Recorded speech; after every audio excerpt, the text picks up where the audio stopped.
नमस्कार दोस्तों, जैसा कि आप सभी को पता है जो कि हमारी यूपी ट्रिपल एससी पैट को लेकर महत्वपूर्ण प्रश्नों की श्रृंखला चल रही है। उसी क्रम में आज हमारा जो है 5वां टॉपिक विश्व का भूगोल रहेगा। तो इससे महत्वपूर्ण प्रश्नों को आज हम देखेंगे। तो आइए देखेंगे क्वेश्चन नंबर 1। निम्न में से किस ग्रह के सबसे अधिक प्राकृतिक उपग्रह हैं? तो ये जो है बृहस्पति के जो है सबसे अधिक उपग्रह हैं। अभी जो है शनि हो गया था, अब फिर जो है बृहस्पति आ गया है। तो जो है बृहस्पति के सबसे अधिक उपग्रह हैं हमारे। निम्नलिखित में से कौन सा ग्रह पृथ्वी की अपेक्षा आकार में छोटा है? तो ये जो हमारा शुक्र। देखेंगे जैसा कि इसका क्रम होता है छोटे से बड़े क्रम में। बुध सबसे छोटा बुध होता है, उसके बाद मंगल, फिर शुक्र, पृथ्वी, नेपच्यून, यूरेनस, शनि तथा बृहस्पति। ये जो है हमारा क्रम होता है। तो शुक्र जो है वो आकार में पृथ्वी से छोटा है, याद रखेंगे। निम्नलिखित में से कौन सा सही ढंग से ग्रहों के आकार का अवरोही क्रम को दर्शाता है? तो ये जो अवरोही क्रम क्या होता है? बड़े से छोटा। तो बड़े से छोटा हमें बताना है इसमें। ऑप्शन हमारा सही होगा इसमें। यूरेनस, पृथ्वी, मंगल और बुध। ये जो सबसे बड़ा यूरेनस, फिर पृथ्वी, फिर मंगल, फिर बुध। ऑप्शन सी सही हो जाएगा इसका। सूर्य का दीप्तिमान आमुख जिसे हम देखते हैं कहलाता है? तो ये जो प्रकाश मंडल कहलाता है। सूर्य का दीप्तिमान आमुख जिसे हम देखते हैं प्रकाश मंडल कहलाता है। सूर्य का दीप्तिमान आमुख जिसे हम देखते हैं प्रकाश मंडल कहलाता है। सूर्य का वातावरण मुख्य रूप से प्रकाश मंडल, वर्णमंडल तथा प्रभाव मंडल से मिलकर बना है। प्रकाश मंडल में सूर्य की ऊर्जा प्रकाश के रूप में प्रकट होती है, जिससे यह भाग दिखाई देता है। तो इसे जो है आमुख कहते हैं प्रकाश मंडल को। आगे देखेंगे किस ग्रह को लाल ग्रह के नाम से भी जाना जाता है? तो ये जो हमारा मंगल ग्रह है, ये जो है आयरन ऑक्साइड के कारण इसे लाल ग्रह के नाम से भी जाना जाता है। इसके जो है दो प्राकृतिक उपग्रह हैं, फोबोस तथा डीमोस। मंगल के जो दो प्राकृतिक उपग्रह हैं, फोबोस तथा डीमोस। शुक्र ग्रह को भोर का तारा तथा सांझ का तारा कहते हैं। बुध ग्रह सूर्य का सबसे नजदीक ग्रह तथा सबसे छोटा ग्रह है। बुध जो है वो सूर्य के सबसे नजदीक ग्रह भी है तथा सबसे छोटा ग्रह भी है। और बृहस्पति सौरमंडल का सबसे बड़ा ग्रह है, याद रखेंगे। आगे बढ़ेंगे इसी क्रम में। सूर्य की किरणों को पृथ्वी तक पहुंचने में लगभग कितना समय लगता है? तो ये जो है 500 सेकेंड, 8 मिनट 20 सेकेंड। इसे हम बोलेंगे तो जो है 8 मिनट 20 सेकेंड ये जो समय लगता है। आगे बढ़ेंगे। सूर्य में हाइड्रोजन एवं हीलियम का अनुपात लगभग कितना होता है? तो ये 3:1। हाइड्रोजन 3 तथा हीलियम 1। सूर्य मुख्य रूप से हाइड्रोजन और हीलियम गैसों का विशाल गोला है। सूर्य की सतह का निर्माण हाइड्रोजन, हीलियम, लोहा, oxygen, silicon, sulphur, magnesium, carbon, neon, calcium, chromium तत्वों से बना है। सूर्य के द्रव्यमान का लगभग 75% हाइड्रोजन तथा 25% हीलियम से बना है। तो ये जो 3:1 हो जाएगा। इसी क्रम में आगे बढ़ेंगे। निम्न में से कौन सा आंतरिक ग्रहों की श्रेणी में नहीं है? तो ये जो वरुण जो है आंतरिक ग्रह में नहीं आता है। सौर मंडल में सूर्य से दूरी के आधार पर आंतरिक तथा बाह्य ग्रहों की कल्पना की गई है। आंतरिक ग्रहों में बुध, शुक्र, पृथ्वी और मंगल, ये 4 ग्रह हमारे होते हैं आंतरिक। बुध, शुक्र, पृथ्वी, मंगल। तथा बाहरी ग्रहों में जो होते हैं बृहस्पति, शनि, अरुण, वरुण, ये जो हमारे बाहरी ग्रह होते हैं। यम प्लूटो को भी बाहरी ग्रह माना गया है, लेकिन अब इसे सौरमंडल का बाहरी काय पर घेरे की सबसे बड़ी खगोलीय वस्तु माना जाता है। तो याद रखेंगे स्टार्टिंग के 4 बुध, शुक्र, पृथ्वी, मंगल, ये जो आंतरिक ग्रह होते हैं। तथा बाहर के 4 बृहस्पति, शनि, अरुण, वरुण, ये जो है बाहरी ग्रह होते हैं। आगे देखेंगे दिन और रात कहाँ बराबर होते हैं? तो ये जो है दिन और रात विषुवत रेखा पर हमारे बराबर होते हैं। दिन तथा रात विषुवत रेखा पर बराबर होते हैं, जिसे 0 डिग्री रेखा भी कहते हैं, भूमध्य रेखा भी कहते हैं। इस पर जो है सूर्य की किरणें वर्ष भर लंबवत पड़ती हैं, इसलिए यहाँ पर जो है दिन और रात बराबर होते हैं।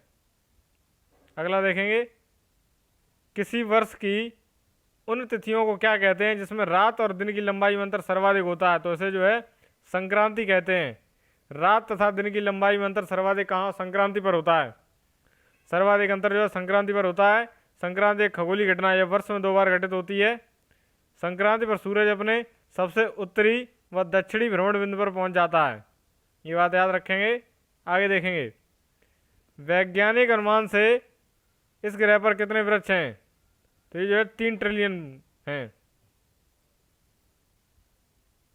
पृथ्वी पर जो है लगभग 3 ट्रिलियन से अधिक वृक्ष हैं।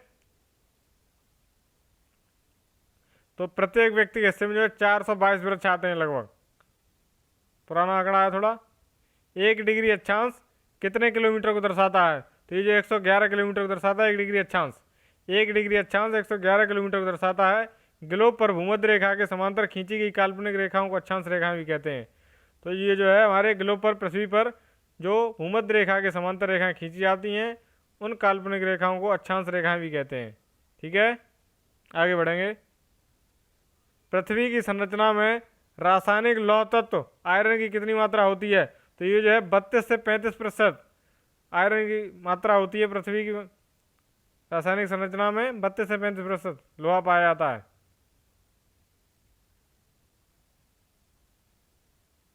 जबकि शुक्र ग्रह में, शुक्र में जो है लोहा कितना पाया जाता है? जबकि शुक्र ग्रह में लोहे की मात्रा 31.17 तथा बुध ग्रह में 64.47% लौह तत्व पाए जाते हैं। पृथ्वी में जो है 32 से 35, याद रखेंगे। आगे बढ़ेंगे। पृथ्वी का अर्धव्यास कितना है? तो पृथ्वी का अर्धव्यास जो है 6371 किलोमीटर। ये जो है पृथ्वी का अर्धव्यास है 6371 किलोमीटर। देखेंगे, पृथ्वी का बृहद माध्य अर्धव्यास 6371.008 किलोमीटर है, जबकि विषुवतीय अर्धव्यास 6378.137 किलोमीटर है। और ध्रुवीय अर्धव्यास जो है 6356 तथा कोर अर्धव्यास 3485 किलोमीटर है। पृथ्वी का विषुवतीय व्यास पूछा है, ये जो है 12,756 किलोमीटर है। पृथ्वी की विषुवतीय त्रिज्या इसकी आधी हो जाएगी 6378 तथा इसका व्यास 12,756 किलोमीटर है। पृथ्वी का ध्रुवीय व्यास 12,713 किलोमीटर है।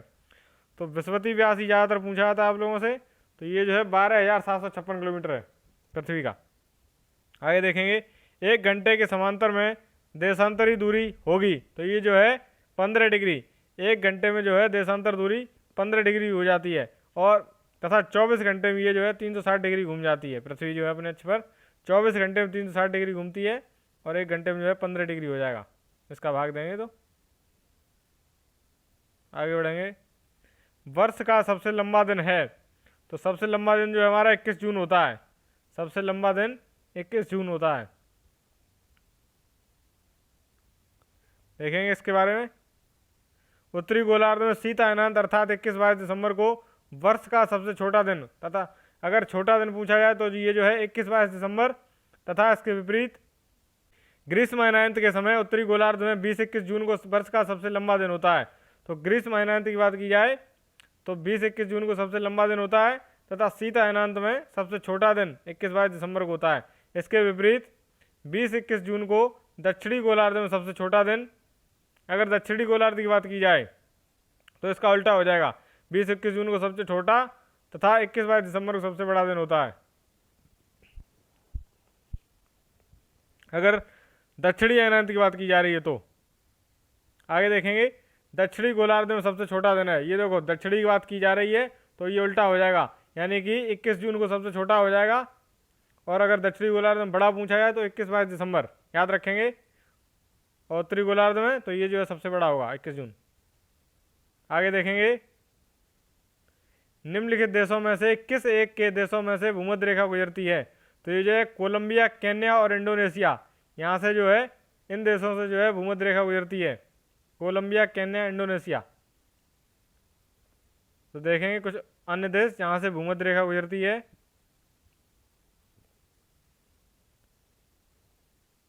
Ecuador, Colombia, Brazil, Gabon, Congo लोकतांत्रिक गणराज्य, Uganda, Kenya, Somalia, Maldives, Indonesia, Kiribati, Sao Tome और प्रिंसिपे, इस देशों से जो है भूमध्य रेखा गुजरती, याद रखेंगे। Ecuador, Colombia, Brazil, Gabon, Congo गणतंत्र, Uganda, Kenya, Somalia, Maldives, Indonesia, Kiribati और साओ टोमे और प्रिंसिपे। आगे देखेंगे, महाद्वीप जिसे लैंड ऑफ गोल्डन फ्लीस के नाम से जाना जाता है। तो ये जो है ऑस्ट्रेलिया महाद्वीप है जिसे लैंड ऑफ गोल्डन फ्लीस कहते हैं। ऐसा इसके वैश्विक स्तर पर सर्वाधिक ऊन उत्पादन कार्ड होता है, इसलिए इसे जो है लैंड ऑफ गोल्डन फ्लीस, ऊन उत्पादन कार्ड कहते हैं इसे। आगे देखेंगे, विश्व का चौथा सबसे बड़ा महाद्वीप कौन सा है? तो ये दक्षिणी अमेरिका हमारा सबसे बड़ा चौथा महाद्वीप है। जो टोटल जो है हमारे 7 महाद्वीप हैं, तो सबसे बड़ा जो है एशिया महाद्वीप है, उसके बाद अफ्रीका, उत्तरी अमेरिका, फिर दक्षिणी अमेरिका, अंटार्कटिका, यूरोप एवं ऑस्ट्रेलिया। ऑस्ट्रेलिया सबसे छोटा महाद्वीप है तथा सबसे बड़ा एशिया महाद्वीप है। आगे देखेंगे, पृथ्वी पर सबसे बड़ा महाद्वीप कौन सा है? तो ये जो हमारा एशिया महाद्वीप सबसे बड़ा है। एशिया महाद्वीप जो क्षेत्रफल तथा जनसंख्या दोनों में ही सबसे बड़ा है। एशिया महाद्वीप का क्षेत्रफल 44.58 मिलियन वर्ग किलोमीटर तथा जनसंख्या 4.436 बिलियन है। यहाँ पर जो है जनसंख्या 4.436 बिलियन है। आगे देखेंगे, विश्व की पर्वत श्रेणियाँ। तो विश्व की सबसे बड़ी पर्वत श्रृंखला जो है कौन सी है? एंडीज। ये सभी जानते होंगे एंडीज। एंडी पर्वत श्रृंखला विश्व की सबसे बड़ी पर्वत श्रृंखला है। यह दक्षिण अमेरिका महाद्वीप के पश्चिमी तट पर उत्तर से दक्षिण लगभग 7242 किलोमीटर तक फैली है। इसकी सबसे ऊंची चोटी जो है एकांकागुआ है। एंडीज की सबसे ऊंची चोटी जो है एकांकागुआ है, जिसकी ऊंचाई 6961 मीटर है। याद रखेंगे इसे। तथा ये जो है दक्षिण अमेरिका महाद्वीप के पश्चिमी तट पर है। ड्राकेंसबर्ग पर्वत किस देश में स्थित है? तो ड्राकेंसबर्ग जो है ये हमारा दक्षिण अफ्रीका में ही है। ड्राकेंसबर्ग पर्वत दक्षिण अमेरिका में स्थित है। यह उत्तर पूर्व से दक्षिण पश्चिम की ओर लगभग 1125 किलोमीटर तक फैला है। ऑरेंज नदी यहीं से निकलती है। ऑरेंज नदी जो है ये दक्षिण अफ्रीका से ही निकलती है, ड्राकेंसबर्ग पर्वत से। आगे देखेंगे, मरुद्वीप संबंधित होते हैं। तो मरुद्वीप जो है हमारे रेगिस्तान से संबंधित होते हैं। मरु, जैसा कि नाम से स्पष्ट है, मरु यानी कि रेगिस्तानी भूमि होगी। मरुद्वीप जो है रेगिस्तान से संबंधित है। यह शुष्क क्षेत्र में मीठे पानी के स्रोत द्वारा निर्मित उपजाऊ क्षेत्र होता है। यह रेगिस्तानी क्षेत्र में उपजाऊ क्षेत्र होते हैं जहाँ पर खट्टे फल, कपास, खजूर, गेहूँ एवं मक्का आदि उत्पादित किए जाते हैं।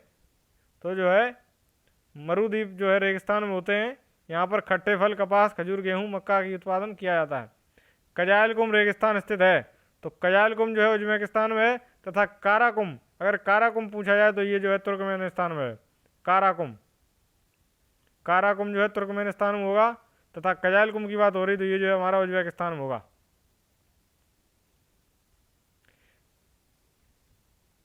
कजायलकुम रेगिस्तान मध्य एशिया के उज्बेकिस्तान और कजाकिस्तान देशों में स्थित है। इसका कुल क्षेत्रफल लगभग 11,05,000 वर्ग किलोमीटर 1,15,000 वर्ग किलोमीटर लगभग 3 लाख वर्ग किलोमीटर है। यह अरल सागर के दक्षिण पूर्व में सीर दरिया और आमू दरिया नदियों के बीच स्थित है। तो ये पूछा जा सकता है कजायलकुम रेगिस्तान जो है किन नदियों के बीच है? तो ये जो सीर दरिया तथा आमू दरिया के बीच स्थित है, जो कि अरल सागर के दक्षिण पूर्व में स्थित है। आगे देखेंगे, विश्व के देश है उनकी सीमाएं। दुनिया का सबसे छोटा देश, तो ये जो है वेटिकन सिटी। दुनिया का सबसे छोटा देश जो है वेटिकन सिटी है। यह यूरोप महाद्वीप में स्थित एक ऐसा देश है। वेटिकन सिटी पृथ्वी पर सबसे छोटा स्वतंत्र राज्य है। इसका क्षेत्रफल केवल 44 हेक्टेयर है। यह इटली के शहर रोम में स्थित है। वेटिकन सिटी जो इटली में स्थित है, रोम में। ईसाई धर्म के प्रमुख संप्रदाय रोमन कैथोलिक चर्च का यही केंद्र है और इस संप्रदाय के सर्वोच्च धर्मगुरु पोप का यही निवास स्थान भी है। और इस संप्रदाय के सर्वोच्च धर्मगुरु पोप का यही निवास स्थान है। कहाँ पर है? ये जो ईसाई धर्म के संप्रदाय हैं, इटली के शहर रोम में। आगे देखेंगे, विश्व में क्षेत्रफल के आधार पर सबसे छोटा देश कौन सा है? तो ये जो हमारा वेटिकन सिटी, जैसा कि अभी बताया था, सिर्फ और सिर्फ 44 हेक्टेयर है।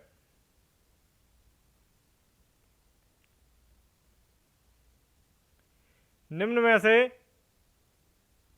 सर्वाधिक सीमाओं वाला देश कौन सा है? तो ये जो चीन ऐसा देश है जिसकी सीमाएं सर्वाधिक देशों से लगती हैं। चीन देशों की सीमाएं जो है लगभग 14 देशों की सीमाओं को छूता है चीन। आगे बढ़ेंगे, ये जो है सूची सम्मिलित करनी है। इसकी जो है राजधानियाँ दी हुई हैं, तो आप लोगों को बतानी। तंजानिया जो है केन्या, नैरोबी जो है केन्या की होती है। तंजानिया जो है नामीबिया की जो है विंडहोक, मोरक्को रबात, तंजानिया की डोडोमा होती है। याद रखेंगे, पहले का तीसरा, दूसरे का दूसरा, तीसरे का चौथा, चौथे का पहला। तो ये ऑप्शन हमारा सही हो जाएगा, ए।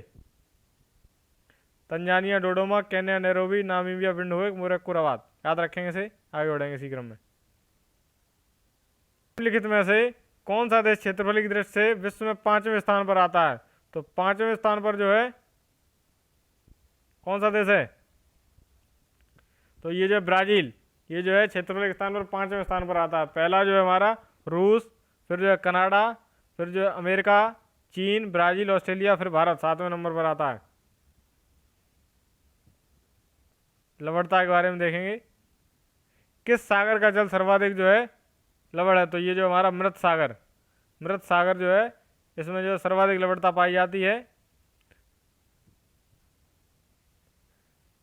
अंत समुद्रों तथा झीलों की लवणता सामान्यतः बहुत अधिक होती है, इसलिए जो है मृत सागर जो है सर्वाधिक जल इसका खारा है लवणता के कारण। समुद्र के पानी में द्रवीभूत मुख्य लवणों की पहचान कीजिए। तो ये जो है इसमें जो है मुख्य लवण जो है हमारे 1 2 3 4 चारों हो जाएंगे। Sodium chloride, sodium sulphate Na2SO4, calcium carbonate CaCO3, potassium sulphate K2SO4। तो ये जो है चारों, ऑप्शन सी सही हो जाएगा, इसके चारों सही हैं।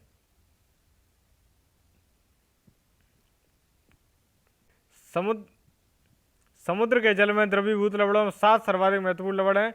सोडियम क्लोराइड 27% पाया जाता है, magnesium chloride 3%, magnesium sulphate 1.658, calcium sulphate 1.260, potassium sulphate, calcium carbonate, magnesium bromide.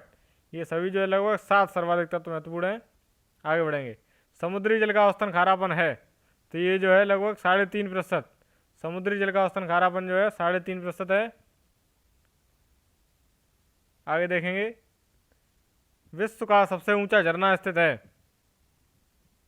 तो विश्व का जो है सबसे ऊंचा झरना वेनेजुएला, वेनेजुएला में हो जाएगा सबसे ऊंचा झरना, वेनेजुएला में स्थित है। तो ये जो है इसका नाम क्या है? एंजल जलप्रपात, जो कि वेनेजुएला में कैरोनो नदी पर स्थित है। देखेंगे, विश्व का सबसे ऊंचा झरना वेनेजुएला में स्थित है। एंजल साल्ट एंजल जलप्रपात वेनेजुएला की रियो कैनेरो नदी की सहायक नदी पर स्थित है। इसकी ऊंचाई 979 मीटर है। यह जलप्रपात वेनेजुएला के कनामा नेशनल पार्क में स्थित है।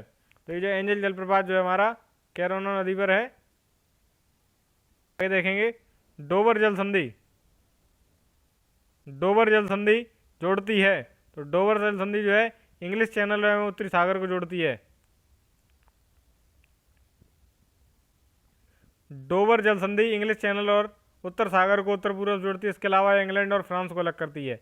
इंग्लैंड और फ्रांस को अलग करने वाली जो है हमारी डोबर जल संधि है, और जोड़ती किसे किसे? उत्तर सागर को, इंग्लिश चैनल को उत्तरी सागर से जोड़ देती है, तथा इंग्लैंड फ्रांस को अलग करती है। आगे देखेंगे, ग्रेनेडा स्थित है। ग्रेनेडा जो है कैरेबियन सागर में स्थित हमारा, ग्रेनेडा जो है कैरेबियन सागर में स्थित है। ग्रेनेडा याद रखेंगे, इसे पूछा जाता है अक्सर। ये ग्रेनेडा द्वीप है जो कि कैरेबियन सागर में स्थित है। ग्रेनेडा एक द्वीप है जो कैरेबियन सागर एवं अटलांटिक महासागर के मध्य स्थित है, और त्रिनिडाद एवं टोबैगो के उत्तर में स्थित है। इसका संपूर्ण क्षेत्रफल 340 वर्ग किलोमीटर है। इसकी राजधानी सेंट जॉर्ज है। तो ग्रेनेडा की राजधानी जो है सेंट जॉर्ज है। ग्रेनेडा स्थित है, ये जो है कैरेबियन सागर में, जैसा कि अभी देखा था। आगे देखेंगे, विश्व का सबसे बड़ा द्वीप है।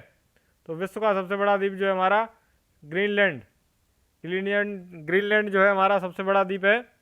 इसके बाद क्रमिक रूप से बोर्नियो, अंडमान और निकोबार तथा सिंगापुर का स्थान आता है। सबसे बड़ा ग्रीनलैंड, बोर्नियो, फिर अंडमान तथा निकोबार, ये तीनों जो है क्रम से हैं। कौन सी पर्यावरणीय परत है जो विकिरण को वापस पृथ्वी से प्रत्यावर्तित करती है? तो इसमें जो है, इसमें दिया गया नहीं गया है। इसमें देखेंगे, इस वायुमंडल में लगभग कितने प्रतिशत नाइट्रोजन होता है?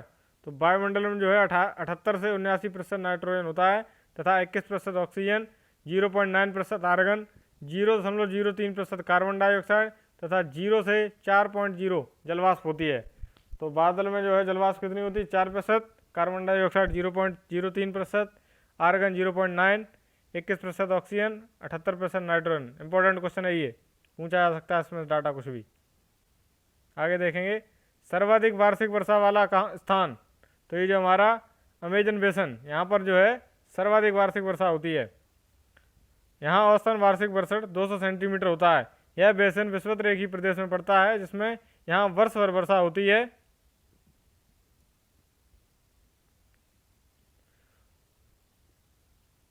इसके अतिरिक्त गंगा बेसिन में औसतन वार्षिक वर्षा 110 सेंटीमीटर होता है, जबकि कैनेडियन शील्ड और साइबेरियन मैदान में अल्प वर्षा होता है।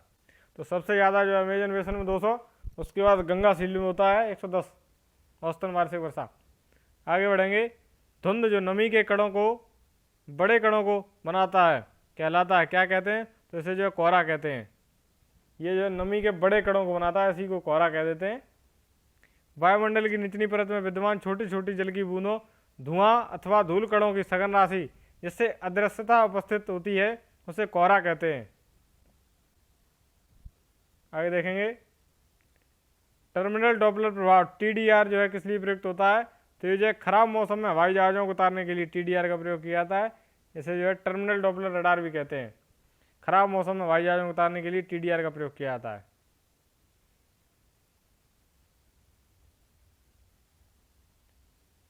निम्बस किस मेघ को दर्शाते हैं? तो ये जो है वर्षा मेघ को दर्शाते हैं, निम्बस।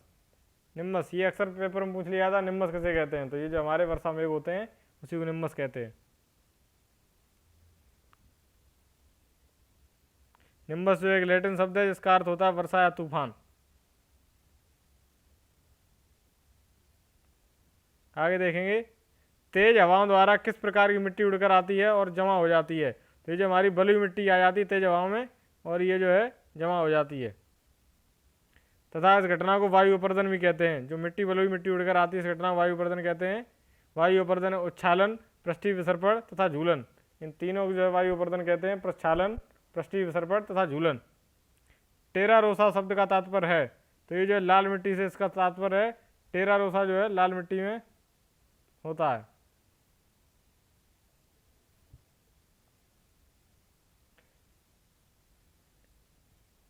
काष्ठ स्थलाकृति या काष्ठ प्रदेश में चट्टान के ऊपरी सतह पर लाल चिकनी मिट्टी का एक पतला आवरण पाया जाता है, जिसे टेरा रोसा कह देते हैं।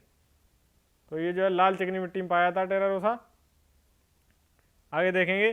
किस देश में यूरेनियम का सर्वाधिक भंडार है? तो ये जो हमारा ऑस्ट्रेलिया, ऑस्ट्रेलिया में जो है यूरेनियम सर्वाधिक भंडार है। ऑप्शन के हिसाब से ऑस्ट्रेलिया में विश्व का 29% तथा कजाकिस्तान में 12%, रूसी संघ में 9% तथा कनाडा में 8% तथा अमेरिका में 4% जो है यूरेनियम पाया जाता है। कौन सा देश सर्वाधिक जो है मरकरी का उत्पादन करता है? तो ये जो हमारा मैक्सिको, ये जो सर्वाधिक मरकरी का उत्पादन करता है। आगे देखेंगे। कौन सा उर्वरक खनिज नहीं है? तो निम्नलिखित में कौन सा उर्वरक खनिज नहीं है? तो टंगस्टन ये जो खनिज नहीं है। टंगस्टन एक उर्वरक खनिज नहीं है। यह धूमिल श्वेत रंग की धातु है। टंगस्टन का उपयोग बिजली के बल्बों में तंतुओं को बनाने, काटने के औजार, शल्य चिकित्सा के यंत्र आदि में मिश्र धातुओं में होता है। तो ये जो हमारा खनिज नहीं है टंगस्टन। विश्व में सर्वाधिक सोना उत्पादन किसमें होता है? तो ये जो हमारा चीन, चीन जो है विश्व में सर्वाधिक स्वर्ण उत्पादन के लिए प्रसिद्ध है। चीन चीन का अंश जो है 15%, ऑस्ट्रेलिया में 9% तथा अमेरिका, रूस में 8% है। आगे देखेंगे। ग्लेशियर एक्सप्रेस निम्नलिखित में से किस देश की प्रसिद्ध रेलगाड़ी? तो ये जो स्विट्जरलैंड की ग्लेशियर एक्सप्रेस जो है स्विट्जरलैंड की प्रसिद्ध रेलगाड़ी है। यह पर्वतीय क्षेत्रों एवं श्रम्य घाटियों से होकर गुजरती है। इस ट्रेन की यात्रा लोग मनोरंजन एवं पर्यटन की दृष्टि से करते हैं तथा यहाँ खाने पीने की भी जो है उत्तम व्यवस्था होती है इस ट्रेन में। गोथा ड्रवेस सुरंग किस देश में स्थित है? गोथा ड्रवेस जो है ये स्विट्जरलैंड में स्थित है। गोथा ड्रवेस सुरंग स्विट्जरलैंड में स्थित है। यह दुनिया की सबसे लंबी तथा सबसे गहरी रेलवे सुरंग है। यह 57 किलोमीटर लंबी है। इसने जापान की सीकोन रेलवे सुरंग 53.9 किलोमीटर पीछे छोड़ दिया है। तो गोथा ड्रवेस जो स्विट्जरलैंड की थी। विश्व की सबसे तेज चलने वाली ट्रेन? तो ये जो है शंघाई की मालगांव, ये जो विश्व की सबसे तेज चलने वाली ट्रेन है, 267 मील प्रति घंटे। चुंबकीय उत्तोलन तकनीक पर आधारित होने के कारण इसका नाम मार्गलेव है। आगे देखेंगे। कैनेडियन पैसिफिक रेलवे चलती है। तो ये जो है वैंकूवर से हैलिफैक्स तक, कैनेडियन पैसिफिक वैंकूवर से हैलिफैक्स तक चलती है। इसकी स्थापना जो है 1881 ईस्वी में की गई थी। यह रेलवे कनाडा के पूर्वी तट को पश्चिम तट से जोड़ता है। यह मॉन्ट्रियल और वैंकूवर तक चलती है। कालांतर में इसका विस्तार हैलिफैक्स तक किया गया था। संयुक्त राष्ट्र संघ की सरकारी भाषाएं हैं, तो ये जो हमारी अंग्रेजी, फ्रेंच, चीनी, रूसी, अरबी और स्पेनिश, ये 6 भाषाएं जो है हमारी संयुक्त राष्ट्र संघ की भाषाएं हैं। अंग्रेजी, फ्रेंच, चीनी, रूसी, अरबी तथा स्पेनिश। आगे देखेंगे, निम्न में से हिंदी भाषा को बोलने वालों की कौन सा स्थान है? तो ये जो हमारा चौथा स्थान, हिंदी भाषा को बोलने का स्थान चौथा है। हिंदी जो है बोलने में लोगों का चौथा स्थान है। विश्व में जो है सबसे ज़्यादा बोली जाने वाली भाषा मंदारिन, दूसरे नंबर पर स्पेनिश, तीसरे पर अंग्रेजी तथा चौथे पर हिंदी आती है। कुल बोलने वालों की संख्या की दृष्टि में जो है हिंदी 5वें स्थान पर है। शीर्ष स्थान पर मंदारिन, अंग्रेजी, स्पेनिश तथा अरबी आती हैं। आगे देखेंगे, सिल्क का सर्वाधिक उत्पादन है, तो सिल्क जो है सर्वाधिक चीन में ही उत्पादन होता है। सिल्क का उत्पादन। आगे बढ़ेंगे, निम्नलिखित में से कौन सा देश का संसार में धान उत्पादन में दूसरा स्थान है? तो धान जो है दूसरे उत्पादन भारत, पहला चीन का है, याद रखेंगे।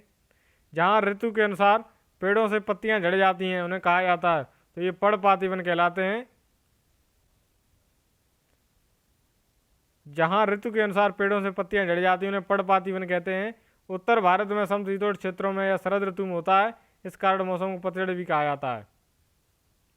कौन सा जीवित पक्षी विश्व का सबसे छोटा अंडा देता है? तो ये जो हमारी हमिंगबर्ड, हमिंगबर्ड जो है ये सबसे छोटा अंडा देती है, जीवित पक्षी जो होती है। इसकी लंबाई लगभग 2 इंच होती है। यह विश्व का सबसे छोटा पक्षी है, इसकी लंबाई लगभग 2 इंच होती है। कौन सी नदी विषुवत रेखा को 2 बार काटती है? तो ये जो हमारी कांगो नदी जो है विषुवत रेखा को 2 बार काटती है। कांगो नदी जिसे प्राय जायरे नदी भी कहा जाता है, कांगो को जायरे नदी के नाम से भी जाना जाता है। ये जो है विषुवत रेखा को 2 बार काटती है। यह 4700 किलोमीटर लंबी है। यह नील नदी के पश्चात अफ्रीका महाद्वीप की दूसरी सबसे लंबी नदी है। नील के बाद जो है ये कांगो जो हमारी दूसरी सबसे लंबी है, जो विषुवत रेखा को 2 बार काटती है। तथा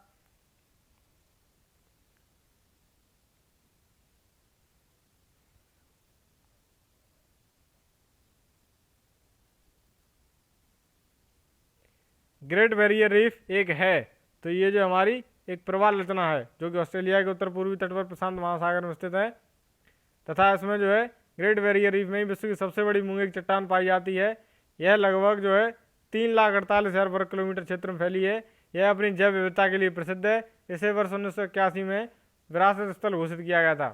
तो ये ग्रेट बैरियर रीफ को जो है विरासत स्थल भी घोषित कर दिया गया था 1981 में, जो कि मूंगे की चट्टान के लिए फेमस है तथा जैव विविधता क्षेत्र भी है यहाँ पर। अंतर्राष्ट्रीय न्यायालय मुख्यालय, तो जो द हेग, नीदरलैंड में इसका मुख्यालय द हेग। इसकी स्थापना 1945 में संयुक्त राष्ट्र संघ द्वारा की गई थी। अंतर्राष्ट्रीय न्यायालय की स्थापना जो है 1945 में यूएनओ संयुक्त राष्ट्र संघ द्वारा की गई थी। इसका मुख्यालय नीदरलैंड द हेग में है। अंतर्राष्ट्रीय परमाणु ऊर्जा एजेंसी का मुख्यालय है, तो ये जो है वियना ऑस्ट्रिया में इसका मुख्यालय। IAEA जिसे कहते हैं, ऑस्ट्रिया राजधानी वियना में है। इसका गठन वर्ष जो 1957 है। परमाणु ऊर्जा एजेंसी का जो है गठन 1957 में किया गया था। आगे बढ़ देखेंगे, कुछ वर्ष पहले किस देश ने अपना राष्ट्रगान बदल लिया? तो ये जो हमारा नेपाल ने जो है राष्ट्रगान बदल लिया है।